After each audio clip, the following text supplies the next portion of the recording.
ఈరోజు సోలార్ విద్యుత్ విండ్ కంపెనీలు వచ్చినాయి కనుకనే మనం కరెంటు ఛార్జీలు కూడా పెరగకుండా చూసుకుంటున్నాం. ఆనాడు నేను పాదయాత్రలు చెప్పా, 5 సంవత్సరాలు ఒక్కసారి కూడా మేము కరెంటు ఛార్జీలు పెంచుతాం కాదు కదా, కరెంటు ఛార్జీలు తగ్గించే బాధ్యత మేము తీసుకుంటామని. ఈరోజు నేను చెప్తున్నా, కూటమి ప్రభుత్వ అధికారంలోకి వచ్చిన తర్వాత ప్రతి యూనిట్ కి 13 పైసలు కరెంటు ఛార్జీలు తగ్గించిన ఘనత మా ప్రభుత్వాన్ని, మన ప్రభుత్వాన్ని.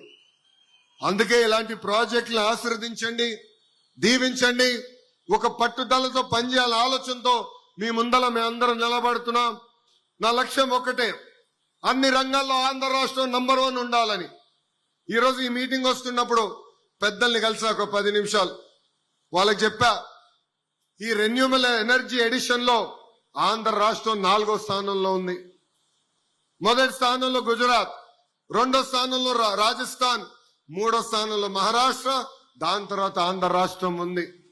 నేను చెప్పా, ఇది నాకు సంతృప్తిగా లేదు. 4800 మెగావాట్లు యాడ్ చేస్తా, నాకు సంతృప్తిగా లేదు. 15,000 మెగావాట్లు ప్రతి ఏడా యాడ్ చేసి నంబర్ 1 స్థానంలో తీసుకురాండి అని పెద్దలు కూడా చెప్తాం జరిగింది.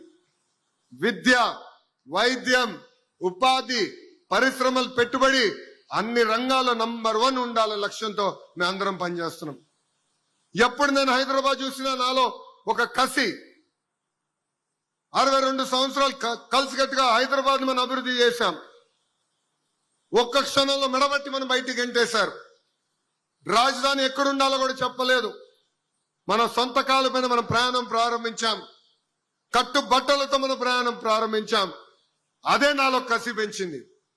ఒక్క హైదరాబాద్ కాదు కదా, ఆంధ్ర రాష్ట్రంలో అనేక పట్టణాలు అభివృద్ధి చేయాలి. హైదరాబాదే కాదు, భారతదేశంలో నంబర్ 1 సిటీగా మన ఆంధ్ర రాష్ట్రం అన్ని సిటీలు అభివృద్ధి చేయాలని. అందుకే విశాఖపట్నం కానివ్వండి, అమరావతి కానివ్వండి, ఇటు కర్నూలు కానివ్వండి, పరిశ్రమలు, పెట్టుబడులు మేము తీసుకొస్తున్నాం. అందుకే రైతులందరినీ కోరుతున్నా, కలిసికట్టుగా రాండి. మన పిల్లల భవిష్యత్తు కోసం, పెద్ద ఎత్తున ఉద్యోగాలు, ఉపాధి కల్పించడం కోసం ఈ ప్రయాణం ప్రభుత్వం చేస్తుందని ఈ సభాముఖంగా తెలియజేసుకుంటూ, power Suzlon and every official, to the honorable collector who's on the dais for making this project happen. Collector గారు కూడా బాగా తెలుసు, నేను అనుకుంటే పనులు అవ్వాలి, వదిలిపెట్టను.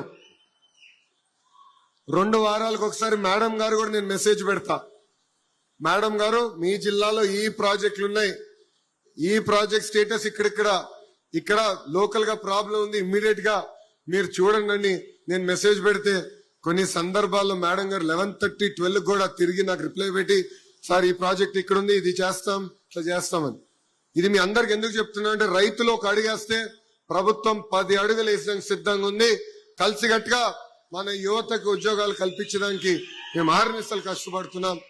ఒక పక్కన ప్రజాప్రతినిధులు, ప్రభుత్వం, రైతులు, ఇటు పక్కన అధికారులు, ముగ్గురం కలిసికట్టుగా పనిచేస్తే అన్ని రంగాల్లో ఆంధ్రప్రదేశ్ నంబర్ 1 చేసే బాధ్యత మేము తీసుకుంటామని ఈ సభాముఖం మీ అందరికి తెలియజేసుకుంటూ, కార్యకర్తలు చాలా మంది నన్ను అడిగారు,